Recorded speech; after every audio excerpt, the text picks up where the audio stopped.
মোল্লারা বদলাবে না, এদেরকে যতই আপনি জেহাদি জেহাদি করেন মোল্লারা বদলাবে না। আসামে যে এত বন্যায় পরিস্থিতিতে হিন্দুরা আক্রান্ত, তারা যে ডুবে যাচ্ছে, সেখানে আপনি দেখেছেন যে যারা দিন রাত জেহাদি জেহাদি করে, দিন রাত হিন্দু বাঁচাও করে, তাদেরকে একটাকে যেতে না, এদেরকে দেখেননি।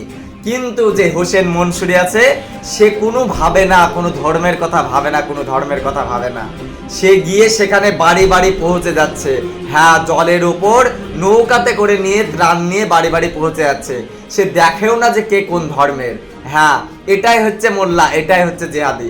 তারা কোনোদিনই বদলাবে না। আসামে প্রত্যেকটা ঘরে ঘরে চলে যাচ্ছে, কিন্তু সে চেঁচায় না। সে কোনো ধর্মের নাম করে চেঁচায় না যে অমুক ধর্মকে বাঁচাও, তমুক ধর্মকে বাঁচাও।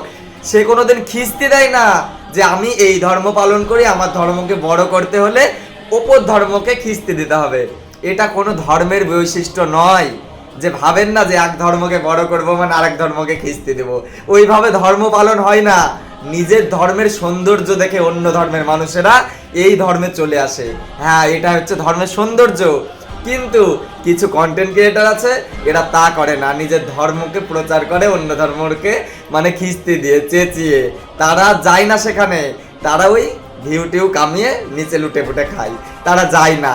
কিন্তু হোসেন মনসুরি আছে, এর আগেও দেখেছেন আপনারা ত্রিপুরাতে। হ্যাঁ, মনুশ্রীর কাছে গিয়েছিল, কিভাবে সাহায্য করেছিল। এরা ধর্ম দেখে না ভাই, এরা ধর্ম দেখে না। এটাই মোল্লা, এরাই জেহাদি। এদিকে যতই খিস্তি দেন না কেন, দেশ ছেড়ে যাবে না। এরা দেশের সেবা করবে, দেশকে ভালোবাসবে। বুঝলেন? শেয়ারটা করে দিন।